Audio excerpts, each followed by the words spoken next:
Diploma প্রকৌশলীদের প্রতি প্রকাশ্য অবমূল্যায়ন এবং সমস্যা নিরসনের লক্ষ্যে গঠিত অসম কমিটির প্রত্যাখ্যান ও ডিগ্রি প্রকৌশলীদের অযৌক্তিক ৩ দফা দাবি রাষ্ট্রীয়ভাবে প্রত্যাখ্যানের দাবিতে নওগাঁয় বিক্ষোভ ও অবস্থান কর্মসূচি পালিত হয়েছে। আজ বুধবার দুপুরে শহরের মুক্তির মোড়ে কেন্দ্রীয় শহীদ মিনারে নওগাঁ পলিটেকনিক ইনস্টিটিউটের শিক্ষার্থীরা এই বিক্ষোভ ও অবস্থান কর্মসূচি পালন করেন। কর্মসূচিতে আবু হুরায়রা হাসিব, আশরাফুল হক, এস তাহিয়াতুল ইসলাম জিহাদ, আরাফাত জনি, আব্দুল বারী, রিয়াউল রাহাত ও রেদওয়ান উপস্থিত ছিলেন। শিক্ষার্থীদের অভিযোগ, ডিপ্লোমা প্রকৌশলীদের প্রকাশ্যভাবে অবমূল্যায়ন করা হচ্ছে। এছাড়া সমস্যা সমাধানে গঠিত অসম কমিটি তারা প্রত্যাখ্যান করেছেন।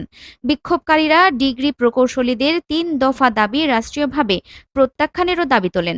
তারা আরও বলেন, গণতান্ত্রিক আলোচনার বাইরে কোনো চাপ মেনে নেওয়া হবে না।